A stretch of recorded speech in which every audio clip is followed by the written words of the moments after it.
Avísame cuando estemos ya grabando y arrancamos. Vale, fenomenal. Bueno, lo primero de todo, infinitas gracias por acompañarme hoy aquí en esta biblioteca de Majadahonda, donde, bueno, compartí el otro día en redes sociales que le tengo muchísimo cariño a esta biblioteca porque era donde venía, cuando mi hija era pequeña, veníamos a pasar las tardes aquí. Y mira cómo son las cosas de la vida. Ahora, 12 años más tarde, estoy aquí presentando mi primer libro. Así que nada, muchísimas gracias por acompañarme. Voy a hacer una pequeña presentación. Voy a intentar que sea media hora, ¿vale? Que no sea mucho más, porque como es un tema que suele generar mucho interés y mucha pasión, me gustaría, bueno, que luego podamos comentar, que digáis qué pensáis o que me hagáis preguntas al respecto. Entonces, hoy voy a hablar de mi libro y del libro. Voy a hablar de las dos cosas, de mi libro y del libro, que se llama Una longevidad con sentido. Tenemos la suerte de que me acompañe aquí mi editora, que es Sofía, de Versus Libros, así que me ha dado la sorpresa. Bueno, lo primero, voy a hablar un poquito de quién soy yo, ¿vale? Lo segundo, quiero contaros cómo nace el libro, y aquí va a venir un poco de cotilleo y de lo que se llama storytelling, y contaros un poco mi vida, porque tener un libro es una alegría muy grande, pero también lleva mucho sacrificio, y veréis que el origen, todo comenzó por algo no tan bueno, ¿vale? Hago un pequeño spoiler. Y por último vamos a hablar un poquito del libro, ¿vale? Entonces, ¿quién soy yo? Vale, mi nombre es Bárbara Reyactis, no sé si os habéis dado cuenta, no nací en España, nací en Argentina y me vine a vivir a España en el año 2002, hace 20 años. España es mi tierra, es mi casa, es el país que elegí para vivir y es donde nació mi papá también. Voy a cumplir 49 años el sábado, así que todo esto me aplica el cuento. Y siempre digo que todo lo que cuento, todo lo que hablo y todo lo que escribo, también me lo aplico para mí misma. Son reflexiones que valen para mi propia vida. Tengo una hija que se llama Olivia, que tiene 14 años. Es, bueno, compañerita de algunos de los niños de las mamás que están aquí. Y está mi marido, también Jesús, que siempre me acompaña a todas estas movidas. Así que muchísimas gracias a él. Un poco de trayectoria, ya soy como perro viejo, digamos. Llevo 30 años en el mundo profesional, comencé a trabajar muy jovencita, con 18 años, empecé a trabajar en el Deutsche Bank en Argentina. Yo nací y me crié en un barrio alemán y estudié en un colegio alemán, con lo cual trabajar en el Deutsche Bank era lo normal, digamos. Empecé a trabajar aquí en el Deutsche Bank en el año 1993. Al Deutsche lo compra el Bank Boston, paso al Bank Boston y en el 2002 caigo en España. Y mi primer trabajo fue ni más ni menos que en Coca-Cola, o sea, el sueño de todo el mundo. De Coca-Cola salto a Unilever, anuncian que la empresa se traslada y centraliza en Barcelona. Rápidamente nos empezaron a llamar a los headhunters, a los que estábamos en Madrid. Salto a Maxim, que es una distribuidora de bebidas alcohólicas. De Maxim salto a Diageo, que es como la líder, que está aquí en Pozuelo, muy cerquita. Hola. De ahí salto a Johnson & Johnson y la última empresa, que es la que estoy ahora actualmente, es Kern Pharma, que es un laboratorio farmacéutico nacional, con venta internacional, muy grande, que tiene la sede en Barcelona. Entonces, lo resumo: 30 años, 3 sectores, 8 empresas y 2 países, ¿vale? Y sin más, el tema de la formación. Para mí la formación y el aprendizaje a lo largo de toda la vida es algo muy importante. Tengo estudios hechos en Argentina y luego acordaros de esto porque aquí os voy a contar algo. Si veis, desde el año 99 hasta el 2019 no volví a estudiar. No sé si alguien se identifica con esto de acabamos la carrera, acabamos el máster, nos ponemos a trabajar, tenemos hijos y parece que nos olvidamos de la formación. Pero a partir del 2019 me picó el bichito y bueno, no he parado de estudiar y de seguir haciendo cursos, certificaciones, bueno, Soy también autodidacta, etc. Bien, si alguien me quiere preguntar algo, me pregunta. Vale, entonces, ¿cómo nace el libro? No me voy a sentar, vale. Entonces, ¿cómo nace el libro? Y mirad, el libro nace por culpa de un email. Y es que un email, o sea, ¿cómo puedes escribir un libro por un email? Y esto pasó en el año 2017. En el año 2017 yo trabajaba en Johnson & Johnson y sale publicada estas posiciones de promoción interna, de apoyar al talento, los recursos, tal. Y era una posición que a mí me encajaba perfectamente, que yo sentía que cumplía con todos los requisitos que estaban pidiendo. Y aplico a esa posición en mi compañía. Y recibo un email automático de rechazo a la aplicación de la posición. Entonces, digo, a ver, ¿esto qué está pasando? Si yo llevo 8 años en esta empresa, me conoce todo el mundo, aplico una posición que me encaja al 90% y mi empresa me rechaza automáticamente, no me quiero ni imaginar si tengo que salir a buscar trabajo y fuera lo que puede llegar a ser esto. Y ahí caí en la cuenta que llevaba muchísimos años sin actualizarme, sin estudiar, bueno, sin hacer esto del upskilling, reskilling, pues todo esto que se lleva ahora. Y hablo aquí con mi marido y le digo, mira, quiero hacer un máster. O sea, esto no puede ser. Desde el año 99 que no he vuelto a pisar las aulas, a mí me gusta estudiar, me meto en un MBA en Instituto de Empresa, pero trabajando también a la vez, haciéndolo todo, siendo madre, todo bien. 15 meses de estudio, trabajando con la casa, con la niña, cero vida social, un esfuerzo tremendo. Y cuando está promediando el máster, en mi empresa, Johnson & Johnson, anuncian Transformation. Viene Transformation. Javier se ríe porque sabe lo que pasa en las empresas, ¿no? Estos Transformations nos vamos a mejorar la manera de trabajar, vamos a optimizar los procesos, queremos el talento, queremos a la gente buena, queremos a la gente inteligente, queremos a la gente preparada para el futuro. Y yo dije, bien, esto es lo mío, yo estoy haciendo un MBA carísimo, financiado por mí, soy el recurso más formado de la compañía en este momento, bien. Julio 2019, me gradúo después de 15 meses con honores, entre los 3 mejores de la clase. Octubre 2019, me despiden.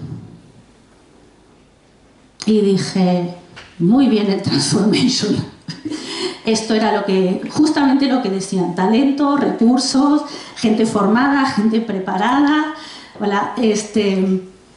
Y me quedo sin trabajo. En octubre de 2019, con 46 años y un máster recién acabado, pagado y financiado 100% por mí. Entonces dije, esto no me puede volver a pasar en la vida. Sabéis que dicen que a todos, al menos una vez en la vida, nos van a despedir. A todos. A mí me tocó por primera vez a los 46 años. En parte agradezco el haber hecho el máster porque en 1 mes y medio estaba trabajando en Canpharma. Y esto sí que el máster me ayudó. Pero ahí es cuando hice el clic y dije, nunca más todos los huevos en la misma canasta. No puedo depender 100% de un sueldo, no puedo depender 100% de un empleador porque somos recursos. Y así como nos necesitan, nos dejan de necesitar. Aquí que está presente Nuno, no solamente tuve una oportunidad, sino que Nuno, que es de Indas, él también fue una de las personas que me tuvo en cuenta para poder conseguir trabajo. O sea que no solamente tuve una oferta, sino que tuve 2 ofertas y tuve la posibilidad de poder elegir. Entonces, bueno, un poco nace esto, ¿no? Por el correo. ¿Y qué es lo que nace? Nace Longevity Initiatives. A raíz de este máster, el proyecto de final de máster era proponer una idea de empresa.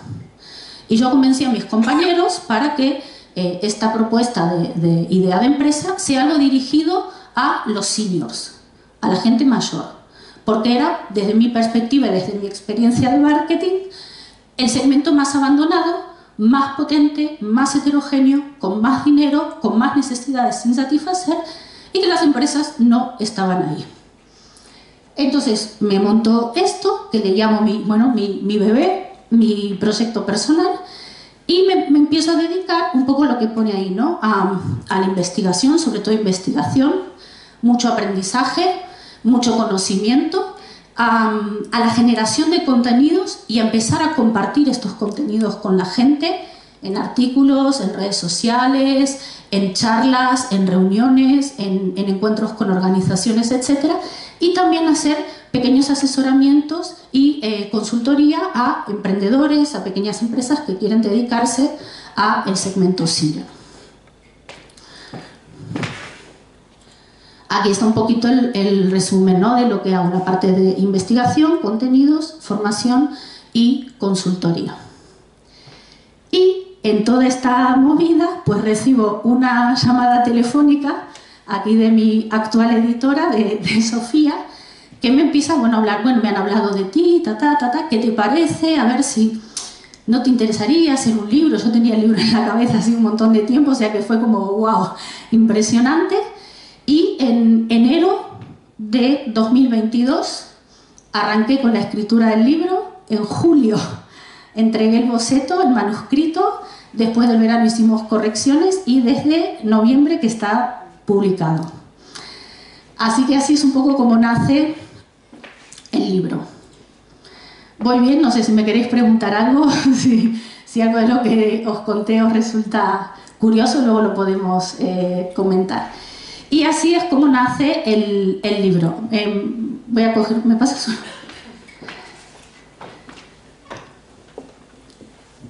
Hola, Cris. Entonces, bueno, un poco producto, ¿no?, de todas estas cosas que había vivido previamente desde ese año 2017, que parte de un rechazo, que parte de haberme esforzado y haber hecho un MBA, que parte de haber sufrido un despido, que parte de haber podido reincorporarme rápidamente en el mercado laboral.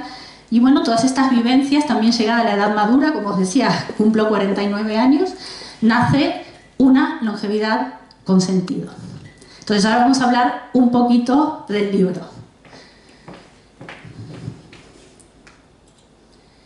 Aquí están como los datos del libro. Y ahora sí, me voy a sentar un poco más tranquila y voy a coger el índice. No me voy a poner a leer el libro porque me parece lo más aburrido del mundo. Pero, a ver, este libro al final recoge un poco todo mi aprendizaje, toda mi investigación en estos casi cuatro años que llevo con el tema, porque creo que de verdad, creo que es un tema súper relevante, tremendamente importante, el alargamiento de la esperanza de vida de la gente, y que no está en agenda todavía, no está al nivel de agenda que hay otras cuestiones a nivel mundial, como puede ser el cambio climático, la diversidad, el feminismo, ¿no? Y esto es algo que nos va a pasar a todos. O sea, no es que te puede pasar o no te puede pasar, a ver qué sucede, a ver si cambiamos. La población del mundo va a envejecer y nuestra esperanza de vida va a ser muchísimo más larga de lo que creemos. ¿Alguien sabe cuál es la esperanza de vida en España actualmente? ¿Alguien se anima a tirar un número? 84. A ver, la esperanza de vida actual está cercana a los 85 años en España, ¿vale? Junto con Japón, que esto es muy importante, porque además nosotros somos punta de lanza a nivel mundial junto con Japón, somos de los dos países con mayor esperanza de vida del mundo.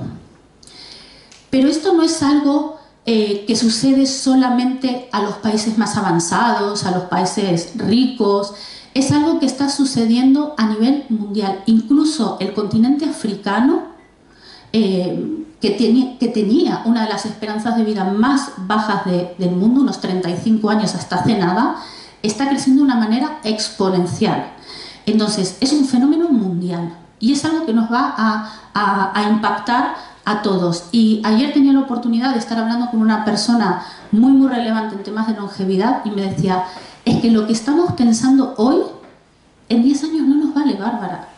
es que cambia radicalmente la manera en la que vamos a vivir, cómo nos vamos a relacionar, cómo vamos a tener que gestionar nuestro patrimonio, las necesidades de cuidados, las necesidades de salud, la jubilación, o sea, ¿qué va a ser la jubilación? La jubilación no va a ser sostenible.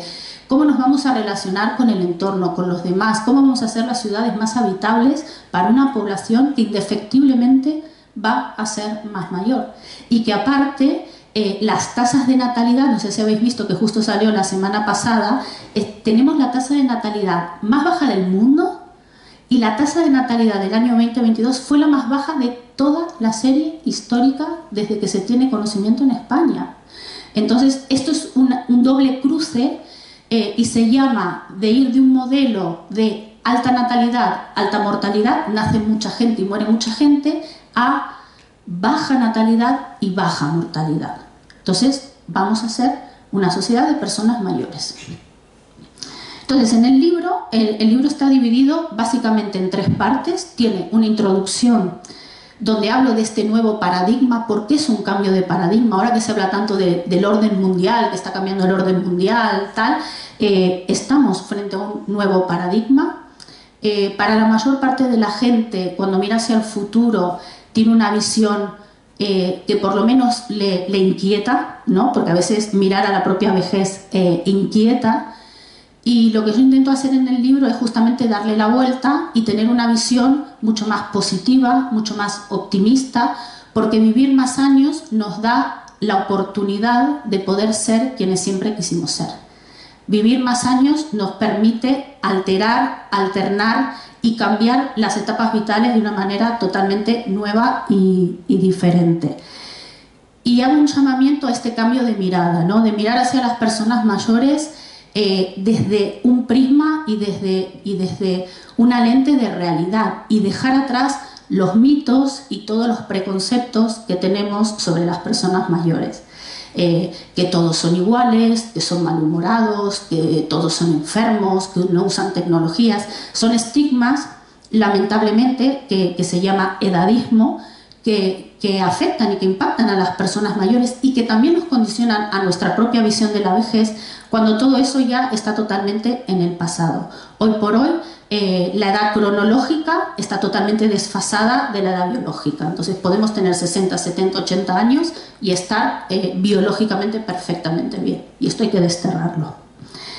Y cada parte del libro siempre las termino con preguntas para reflexionar, porque lo que quiero que la gente no solamente lea y aprenda, sino que también vea qué cosas puede aplicar a su propia vida.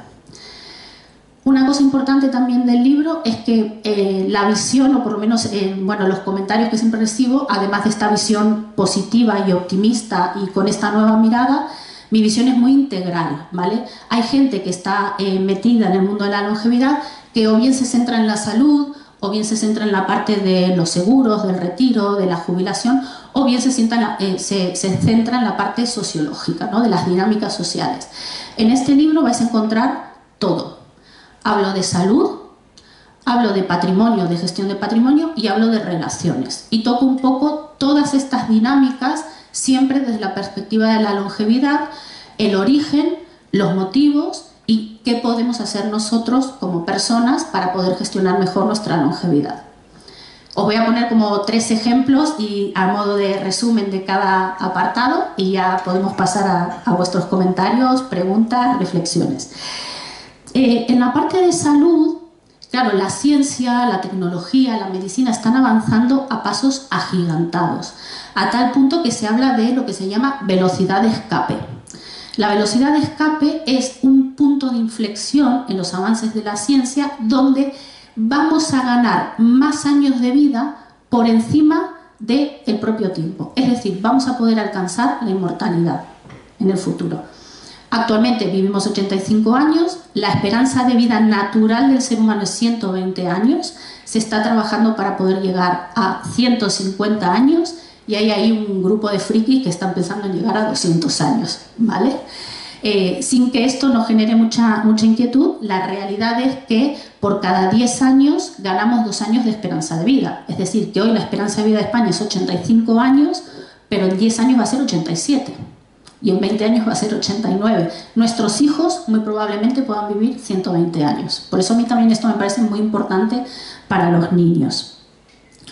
Repaso un poco por qué envejecemos, la importancia de trabajar en la prevención de enfermedades crónicas, que son las que finalmente nos terminan condicionando la calidad de vida. Hay 5 enfermedades crónicas básicas que son absolutamente prevenibles, porque son enfermedades que no nos contagiamos, son enfermedades que desarrollamos.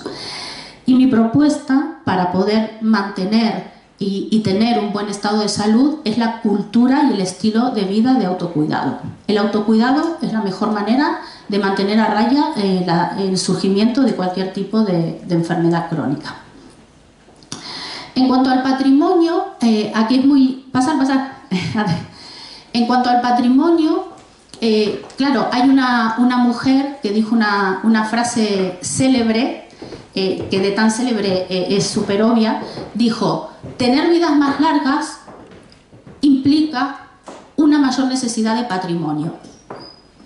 Esto que es tan fácil de decir y tan fácil de entender es tremendamente difícil de gestionar, porque es verdad que vivir muchos más años implica que tengamos que tener más dinero, porque no podemos confiar nuestros últimos años de vida en cuanto a pensiones, en cuanto a salud, al Estado, porque son modelos y políticas que no son sostenibles en el tiempo, y que aunque sean sostenibles en el tiempo no podemos depender de que el Estado nos provea, de que el Estado nos cuide, de que el Estado nos cure y de que el Estado nos pague. Entonces mi propuesta para la parte de patrimonio es lo que se llama cultivar el capital humano, ¿vale? El capital humano es nuestro valor como personas, nuestro valor como trabajadores, nuestro valor como generadores de riqueza y generadores de valor para las empresas, para los proyectos y para la propia sociedad. De esto podría hablar horas, porque aparte es un tema que particularmente me apasiona, pero el capital humano tiene 3 pilares que son los que tenemos que cultivar. La salud. Y la salud es doblemente importante. La salud es mantener nuestra máquina, pero también si tenemos salud podemos trabajar. Los conocimientos, y son los conocimientos a lo largo de toda la vida, el aprendizaje a lo largo de toda la vida, cada día aprender algo nuevo, leer algo, escuchar un podcast, ver un vídeo, estar un poco a la vanguardia de las tendencias, y la experiencia, y poner en valor toda nuestra experiencia, que eso es el diferencial del talento senior. Acaba de llegar aquí Adrián Herskovich, también. Bueno, Adrián es The Coach, el gran promotor del aprendizaje a lo largo de toda la vida. Y ya finalizando, la tercera parte del libro tiene que ver con las relaciones. Y la primera relación que tenemos que cambiar es la relación con el tiempo, porque lo que no puede ser es que vivimos en la paradoja de que vivimos más tiempo que nunca, pero nos consideramos pobres de tiempo. Nunca tenemos tiempo para nada, pero tenemos más tiempo que nunca. Entonces, esto es lo primero que tiene que cambiar. Hay que redimensionar el tiempo, resignificar el tiempo de ocio. ¿En qué quiero gastar, quemar o invertir mi tiempo? ¿Qué voy a hacer con estos 30 años de vida extra que nos ha dado la medicina, la salud, la naturaleza? ¿Qué voy a hacer con mi tiempo? Y sobre todo, ¿qué voy a hacer con mi tiempo a partir de que me jubile? Y aquí en España tenemos la dinámica de las prejubilaciones, de gente que con 52, 55, 57 años se está prejubilando y entran en unos pozos depresivos que no son capaces de salir, porque tenemos salud, porque tenemos vitalidad, porque tenemos capacidad para hacer lo que queremos, y ya estamos pasivos en casa. Entonces, esto es una de las cosas que tiene que cambiar. La segunda relación, y la más importante, imaginaros, vamos a vivir 100 años, ¿con quién vamos a pasar más tiempo? Pues con uno mismo, con nosotros mismos. Entonces, el tema del autoconocimiento es importantísimo, saber quiénes somos, qué queremos, qué nos gusta, qué queremos hacer, qué queremos conseguir, cuál es nuestra pasión, bueno, realmente qué podemos aportar a los demás, ¿no? Aquí entra en el tema del propósito, cuál es nuestro propósito de vida, pero más allá de eso, cuál es nuestro ikigai, qué vamos a dejar, qué huella vamos a dejar, qué le vamos a dar a los demás, por qué nos van a recordar, cuál va a ser nuestro legado, ¿no? Y luego toco diferentes temas también que tienen que ver con las relaciones con la familia, con el entorno, con las ciudades, con el ecosistema, y abordo 3 dinámicas que son inherentes a la longevidad y que son muy, muy importantes. La primera es la intergeneracionalidad. Es la primera vez en la historia de la humanidad que viven a la vez 5 generaciones. La silenciosa, los baby boomers, los X, los millennials, los Z, bueno, y la sexta, los alfa.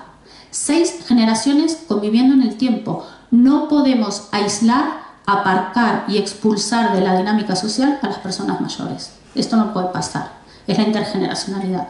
Lo segundo es la dinámica de los cuidados. ¿Qué va a pasar en una sociedad envejecida, con poca gente joven, con poca gente trabajando y con gente que necesita de cuidados? Y aquí no sabéis en quién recaen los cuidados. A ver si alguien se anima.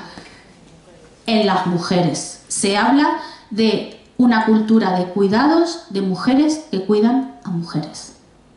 Y esto hay que darle una respuesta, porque llegará un momento que hay mujeres de 60, 65 años cuidando de sus madres de 85, 90 años. Y esto está pasando hoy. Y la tercera dinámica social, y ya acabo, es el edadismo. Es combatir contra la peor de las fobias, porque es una fobia contra nosotros mismos. El edadismo es el rechazo a la vejez, cuando todos, si Dios quiere, todos vamos a llegar a viejos en algún momento, todos vamos a ser mayores. Entonces, tener esta fobia, tener este edadismo, es el más tonto, la más tonta de todas las fobias, ¿no? Entonces, estas 3 dinámicas a día de hoy para mí no tienen una solución concreta y como sociedad sí que tendríamos que trabajar en ello. Y luego hay una parte de conclusiones y ya os digo, muchas preguntas para reflexionar, muchas preguntas para pensar y para intentar aplicar pequeños cambios, pequeños gestos, pequeñas acciones a nuestra propia vida para que, como siempre digo, tengamos una vida larga, plena y con sentido. Muchísimas gracias.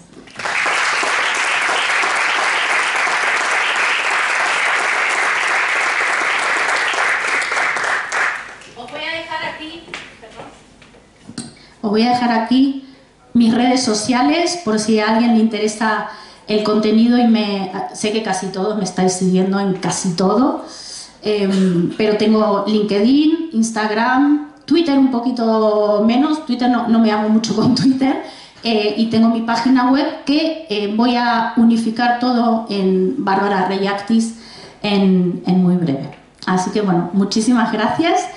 Y no sé qué os parece el tema, si tenéis alguna pregunta, alguna reflexión, ya que estamos prácticamente en familia. No sé si alguien quiere comentar algo. Animaros, porque aquí que hay ya... Dime, ¿qué tal? Hola. Hola, ¿qué tal? Supongo que en el libro lo abordarás, pero bueno, es un tema que a mí me interesa.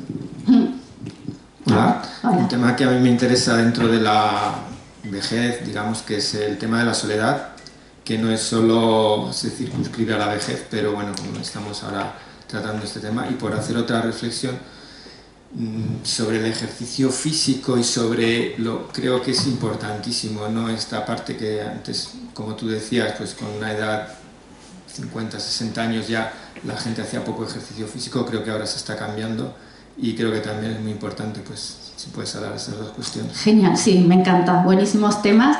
Primero, la soledad. Os voy a dar algunos pequeños datos. En España hay 9,5 millones de personas mayores de 65 años, ¿vale? De esos 9,5 millones, 2 millones viven solos. Y de esos 2 millones, 1,5 millones, adivinad qué son. Mujeres. La soledad es femenina. La soledad está muy, muy vinculada a las mujeres. Y aquí hay que distinguir entre soledad y aislamiento, y siempre se acompaña la palabra no deseada, ¿no? Porque uno puede estar solo, pero sentirse bien, a gusto, tener una vida social, aunque viva solo, y el tema del aislamiento, uno puede vivir apartado, pero no sentirse aislado porque tiene redes sociales, porque bueno, tiene un tema de conexión. El tema de la soledad y el aislamiento no deseados es un problema tremendo, tanto de zonas rurales, en el norte de España principalmente, como en zonas urbanas. El tema del deporte, cuando hablo de la propuesta del autocuidado, que no me quería extender mucho para... ¿Os habéis aburrido lo primero? ¿Os he pegado mucha chapa? Vale, bien. Porque no quería, porque yo me pongo a hablar y como soy tan apasionada y tal, me empiezo a hablar y no paro. El tema del deporte es importantísimo. Yo en el libro lo abordo dentro del autocuidado y lo llamo movimiento. Porque hay gente que hablar la palabra deporte y ya le pone los pelos un poco de punta y decir, oye, el deporte no. Es muy importante movernos. Nosotros dentro de 40+ League, que es nuestra red de networking, tenemos a biohackers que siempre nos refuerzan que nosotros como seres humanos estamos preparados para movernos. Nuestro cuerpo está configurado para el movimiento, no está configurado para el sedentarismo. Y solo para no extenderme mucho y dar oportunidad a otras preguntas, lo que también se está trabajando mucho últimamente, sabéis que el tema del cardio era, no hay que hacer cardio, la gente salía a correr, la cinta, no sé qué. Más importante que el cardio es ejercicio de fuerza, tener masa muscular. Tener masa muscular es un indicador de salud y un prospector de longevidad impresionante. No hace falta ir a un gimnasio, yo hago en mi casa, con latitas de guisantes, con bricks de leche, con bidones de agua. O sea, podemos hacer en casa pequeños ejercicios de fuerza, ¿vale? El ejercicio de fuerza y el movimiento en general son muy importantes. Pero lo más importante yo creo que es la fuerza de voluntad, sobre todo para hacerlo una... Pues de eso también te puedo dar. Habéis escuchado, dice que es importante la fuerza de voluntad. A ver, aquí no sé si alguien leyó el libro Hábitos Atómicos o Atomic Habits. ¿Alguien lo leyó? Sí, Adrián, obviamente, tú lo leíste. ¿Verdad que hay una parte que dice no confíes en tu voluntad? Ponte a ello. La fuerza de voluntad es muy importante, pero te voy a decir una cosa. En una vida de 100 años, hacer ejercicio todos los santos días de Dios depende más que de tu fuerza de voluntad. Hay trucos, hay truquitos, ¿no? Para que estas cosas que se nos pueden hacer pesadas y que las recargamos en la fuerza de voluntad se conviertan en algo automático, que lo podamos hacer de manera automática. Es trabajar el hábito por encima de la fuerza de voluntad, que la fuerza de voluntad es muy importante, pero cuando tienes que sostener en el tiempo, la fuerza de voluntad hay veces que nos juega malas pasadas y sobre todo el aburrimiento. El aburrimiento también nos juega muchas malas pasadas. Pero sí que es muy importante fuerza de voluntad, hábitos saludables y luchar contra el aburrimiento y sobreponernos al aburrimiento. ¿Alguna pregunta más? ¿Algo? Bárbara, sí. Enhorabuena por el libro. Gracias. Quería agradecerte también el apoyo que nos estás dando al Instituto para trasladar a la sociedad el conocimiento del mundo senior.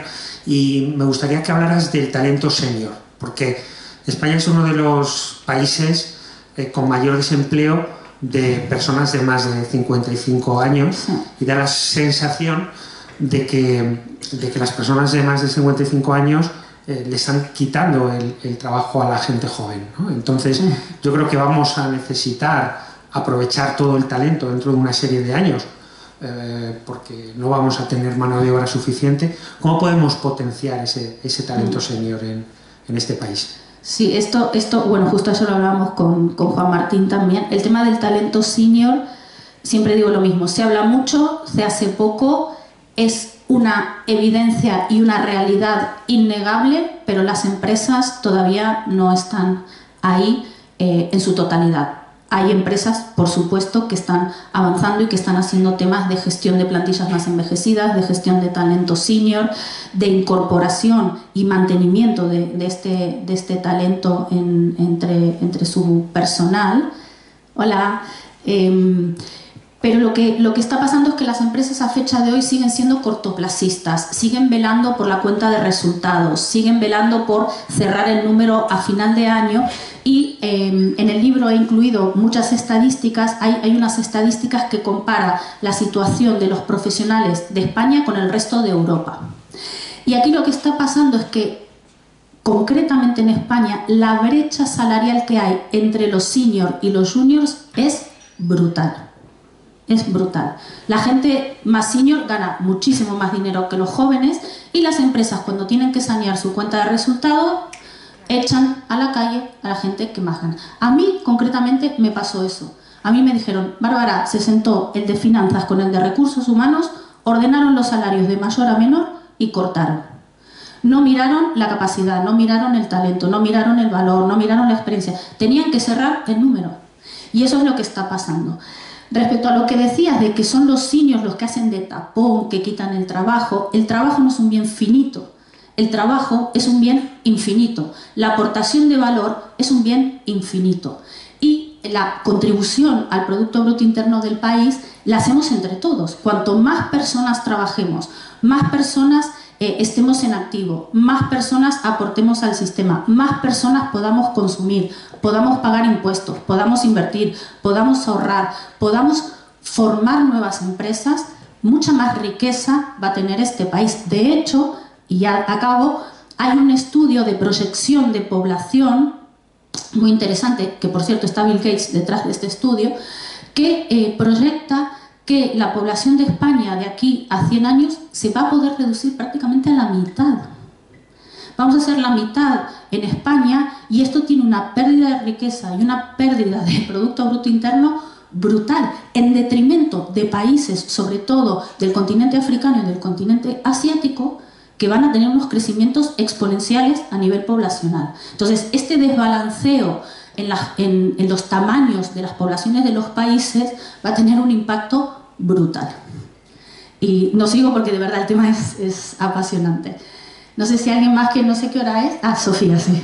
Simplemente quería decir que, bueno, eso que estás... Ay, te dan el micro. Que eso que estabas ahora comentando, que es lo que José Antonio Erce dice, la gran falacia de la tarta de empleo, ¿no? Que al final no se trata de que hay un volumen X de empleo y hay que repartirlo, sino que efectivamente hay talento capaz de crear y generar riqueza que a su vez crea empleo, ¿no? Pero es cierto que lo que ha dicho Jimmy ahora de que bueno, pues el talento senior es fundamental para realmente incorporar pues esa riqueza tan necesaria y bueno, pues crear valor en la sociedad.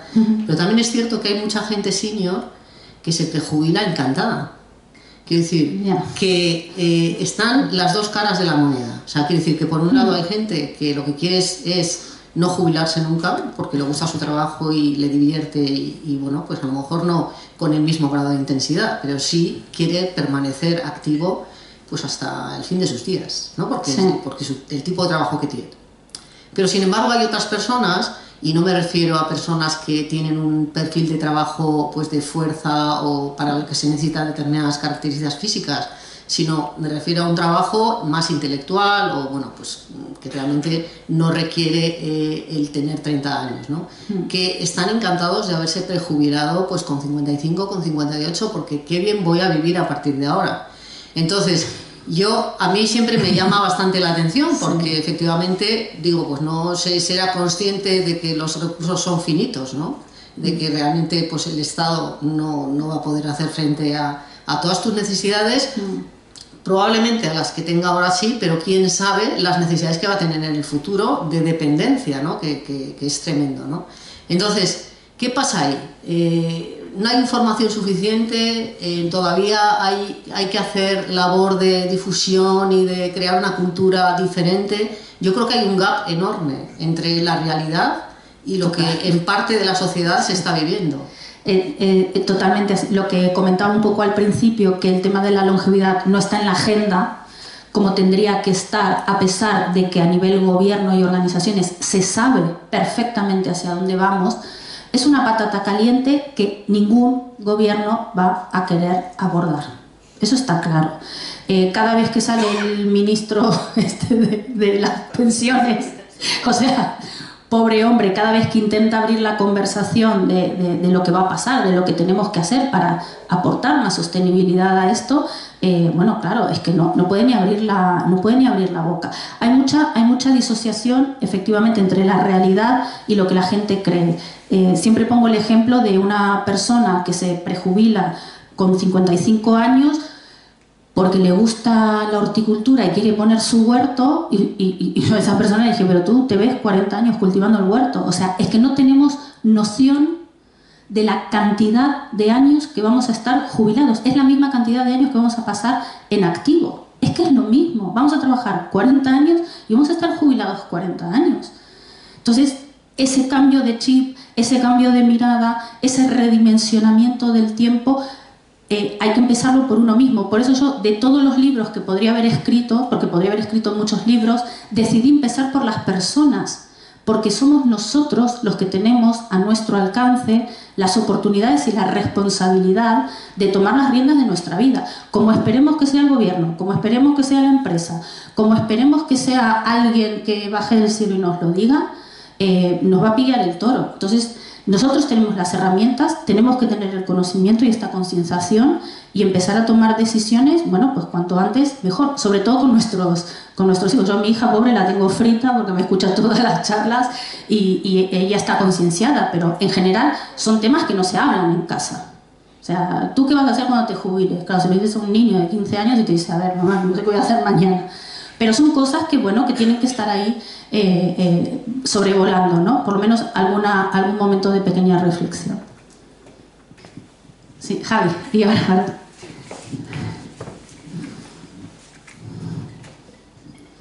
A ver, una anécdota personal y una pregunta.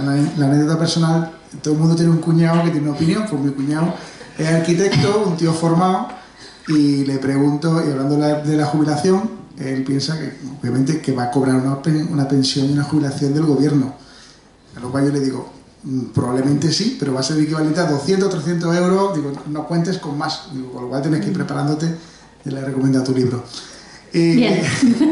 Mi pregunta es, ¿qué países estás viendo que están más avanzados o que están más preparados y por qué? ¿Por qué desde un punto de vista de que el gobierno está preparándose o que la población está más mentalizada? Nosotros hemos vivido unos años en los que, bueno, pues todo el mundo que se haya ido jubilando, el gobierno le ha ido tratando bien, con buenas pensiones, relativamente buenas pensiones, lo que no ocurre en otros países, y eso creo que está jugando en nuestra contra, porque estamos viendo a nuestros padres que han recibido pensiones. Entonces, la pregunta es, ¿quién crees tú que está más preparado? Pues la verdad, Javi, te digo, no sé quién está mejor preparado. Igual Jimmy, que está mucho más metido en esto, nos puede vislumbrar. En líneas generales, los países anglosajones, como tienen otra cultura y otra visión de la generación del dinero y del rol del Estado, los países anglosajones son un poco más conscientes de las necesidades y la gravedad, con la seriedad de jubilaciones más largas. Mira, en Francia, bueno, les han quemado la calle porque hablan de extender la edad de jubilación. O sea, en Francia le han quemado la calle. O sea, es que vivimos bajo un contrato social y vivimos en un estado de bienestar tan potente en Europa que cualquier cosa que haga mínimamente tambalear, la gente hace así, no se puede abordar. No sé, Jimmy, si tienes el ejemplo de algún país que haya empezado a encontrar una solución a este tema. A mí no se me ocurre, la verdad. Bueno, hay un ranking. Jimmy es experto, ¿eh? O sea. Hay un ranking que sale todos los años de una universidad, creo que es australiana, con Mercer, y básicamente los países que tienen mayor equilibrio entre la seguridad social pública y las aportaciones de las empresas y las aportaciones personales son los que mejor equilibrio tienen en global. Básicamente los países nórdicos, Holanda, este tipo de países son. De todas formas, sí que es verdad que la sostenibilidad, el beneficio o el incremento de esperanza de vida está afectando y está poniendo en tensión a todos los países del mundo, sobre todo a los países que tienen una seguridad social muy potente, con lo cual este es un problema general, y hay países que tienen mayor equilibrio, que no lo dejan todo a la seguridad social, sino que tienen mayor equilibrio, como por ejemplo Holanda o Noruega o Suecia, que también han tomado medidas desde hace bastante tiempo, porque al final este tipo de medidas las puedes tomar ahora, pero te duran tiempo, tienes que tardar muchos años hasta que realmente empiezan a tomar efecto, ¿no? Yo, puestos, me gustaría hacer una pregunta muy rápida. Bueno, vale, luego vas tú, ¿eh? Sí, luego vas tú. Dale, dime. Que creo que es muy importante, que es el tema de la formación continua, porque al final tú vives más tiempo y tenemos que trasladar, sobre todo yo intento trasladar a mis hijos, que al final que se olviden de acabar los estudios y dejar de estudiar. No, vas a tener que formarte continuamente porque vas a vivir mucho tiempo, ¿no? Bueno, lo de la formación continua se llama lifelong learning también, o never stop learning, hay diferentes formas de llamarlo. Ya no es algo optativo, no es algo optativo. Vivimos en un mundo totalmente globalizado, totalmente digitalizado, embebido en la tecnología, y todos los días están saliendo cosas nuevas en absolutamente todos los campos, todos los hábitos. A mí me encanta, ser parte de 40+ League, porque, por ejemplo, con Adrián hemos visto criptoarte, hemos visto temas de Bitcoin, ahora estamos con temas de ChatGPT, que yo cuando lo escuché la primera vez dije, ¿esto qué es? Es decir, surgen cosas tan novedosas que muchas veces a mí me pasa, y esto que yo soy la mayor en mi oficina, pero yo soy siempre la que les caigo con la última. Yo les dije a mis compañeras de trabajo que Facebook iba a cambiar el nombre, porque estamos conectados y porque hay gente que está conectada con la gente de Meta, y yo supe antes que Facebook iba a cambiar el nombre. Entonces, esto de tener como este dato, este conocimiento, de estar un poquito a la última, es lo que nos ayuda a mantener el capital humano actualizado. Porque siempre digo, la experiencia está muy bien, pero las batallitas de la mili a veces aburren. Entonces, tenemos que tener la experiencia. Claro que tenemos que tener la experiencia. La experiencia, junto a la edad, aporta resiliencia, aporta templanza, aporta sosiego, aporta mejores soluciones, aporta mejores negociaciones, aporta cohesión de equipo. Claro que la experiencia aporta todo esto, pero los conocimientos los tenemos que tener, y de la única manera, ayer lo hablábamos con Juan Martín, que es del CENIE, de la Universidad de Salamanca, me decía, Bárbara, es que la universidad se tiene que reinventar, porque tú no puedes fumarte 4 años cada vez que te quieres volver a formar.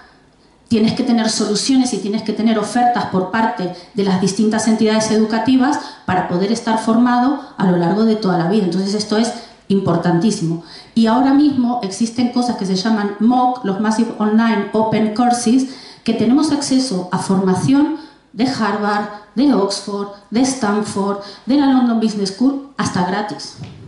Entonces yo siempre digo, hoy por hoy no estudia el que no quiere, porque el conocimiento está al alcance de nuestra mano, y la accesibilidad, gracias a la tecnología y a la virtualidad, está al alcance de nuestra mano. Entonces, es un must, es un debe mantenernos formados y actualizados todos los días. Ahora sí, tú. Hola, buenas tardes. Enhorabuena por su libro. Gracias. Quería preguntarle, ha apuntado las enfermedades como parte de la longevidad, ha dicho que pues, van a ser en muchos casos crónicas, que no se contagian. ¿Cómo vamos a vivir con la enfermedad y cómo vamos a poder prevenirla? Vale, vamos por partes. En cuanto a las enfermedades, hasta ahora en muchos casos se creía que la genética mandaba, ¿no? Mucha gente dice, no, es que tengo mala genética, es que mis padres tal. Se pensaba que la genética nos condicionaba, ¿no? Que era una espada de Damocles que teníamos un poco latente, y que en cualquier momento la genética iba a hacer de las suyas, pasara lo que pasara. Lo que se sabe ahora es que la genética, el dato normal, es que la genética puede influenciar hasta un 33% en el surgimiento de enfermedades, sobre todo crónicas. Podríamos hablar también de cáncer, que el cáncer ya se está convirtiendo en una enfermedad crónica, aunque sigue siendo una enfermedad mortal.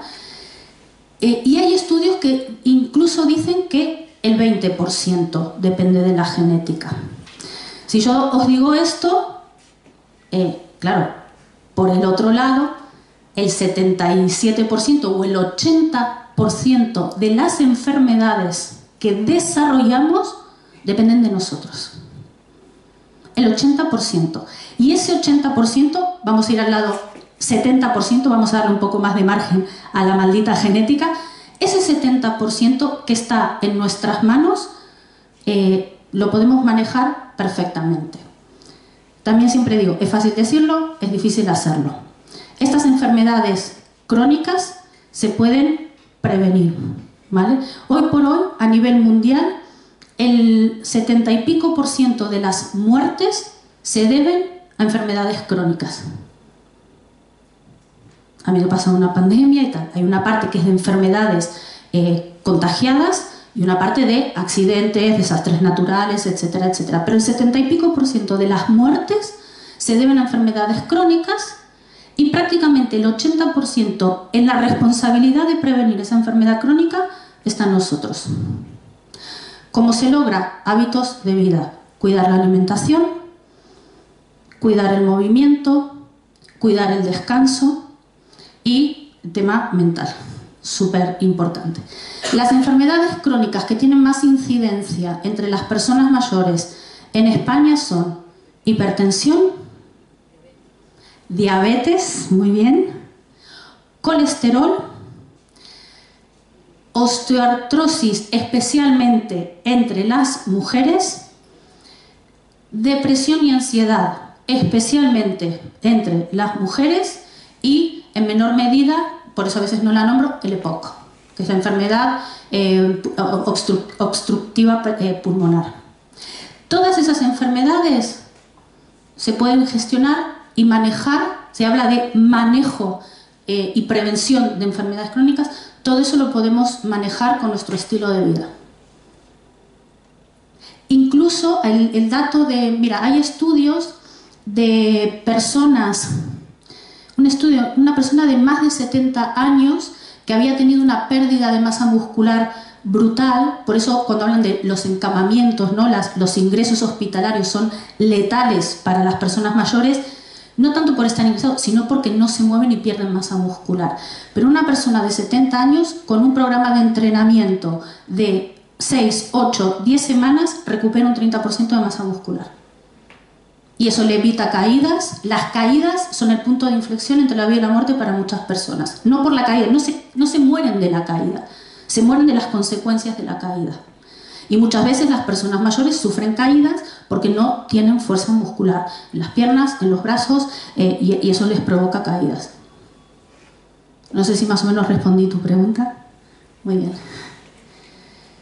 Yo me quedo, no sé vosotros, si alguien está aburrido se tiene que ir, por favor, sentiros libres. Bueno, gracias, Bárbara. Hola, Cris. Yo tengo dos preguntas. Por un lado, creo que ha quedado claro que los gobiernos no están afrontando el tema, a pesar de que es una evidencia, quiero decir, que es una realidad.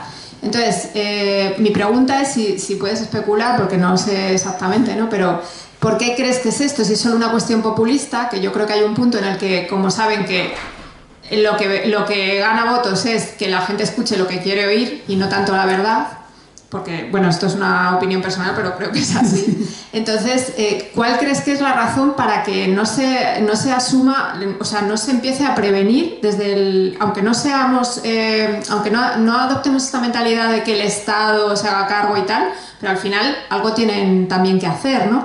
Luego, a nivel individual, que yo creo que realmente la respuesta es la responsabilidad individual y creo que es lo que transmites en tu libro muy bien, me gustaría saber, porque puede abrumar un poco el darte... O sea, creo que el mundo está cambiando muy rápido. El mundo ya no es el mismo que cuando yo nací, por ejemplo. No. O sea, ahora mismo andamos con un ordenador en la mano, hay un montón de cambios, ¿no? Entonces, esto se está multiplicando exponencialmente, cada vez cambia más rápido y entonces el mundo dentro de 20 años no va a ser tampoco el que conocemos ahora. Como personas nos puede incluso abrumar eso, de alguna manera. Entonces, ¿cuál sería por dónde empezarías tú? Porque claro, de repente si piensas, tengo que cuidar mi salud, pero a la vez pensar en un cambio absoluto de que llevo toda la vida pensando en una pensión que no voy a cobrar.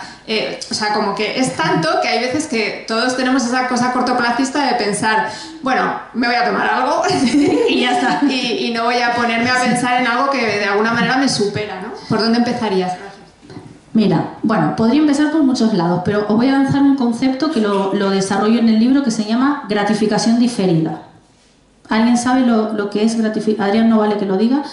¿Alguien sabe lo que es gratificación diferida? el estudio del marshmallow, el estudio del caramelo. ¿Alguien lo conoce? No, él lo conoce. Mirad, esto hace muchos años hicieron un experimento con niños que los metieron en una salita y los sentaban en una mesita con un platito con un caramelo, con una chuche, una nube. Y el psicólogo le decía, mira, te propongo una cosa, yo me voy a ir un rato de la sala. Si tú te esperas a que yo vuelva a entrar sin comerte el caramelo, te vas a llevar 2 caramelos. Si no te apetece esperarme, te comes el caramelo. Y vieron que de manera natural y totalmente de laboratorio había niños que sin ningún problema esperaban a que el psicólogo volviera y se llevaban sus 2 chuches, y había niños que se comían la chuche inmediatamente sin esperar. ¿Qué hicieron? Siguieron a estos niños a lo largo del tiempo y a lo largo de muchas décadas y vieron a qué nivel de, vamos a llamarle, éxito social, profesional, llegaron. ¿Quiénes creen que llegaron más lejos de los 2 grupos? Los que se esperaron.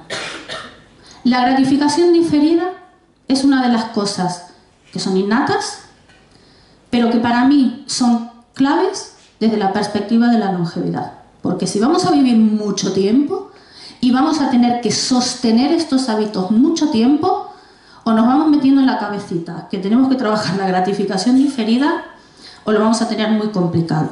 El consumismo inmediato, el placer inmediato, la satisfacción inmediata. Lo tengo, me lo gasto. Lo veo, me lo como. Venga, me veo otro capítulo. Eso, al que no le pasó, que levante la mano. Venga, me voy a ver otro capítulo. Uy, es tarde, bueno, me veo otro capítulo. No pasa nada, mañana ya veré. ¿No? Ese cortoplacismo y ese consumismo, esa inmediatez de resultados, de satisfacción, de placer, es lo que atenta contra nuestra propia longevidad. Es válido decir, mira, yo voy a quemar la vida, a mí que me quiten lo bailado y yo a los 55 reviento. Lo puedes hacer, pero qué pena que te pierdas tantos años de vida con plenitud y con salud y con posibilidades de hacer cosas, ¿no? Entonces la gratificación diferida es algo en lo que tenemos que trabajar.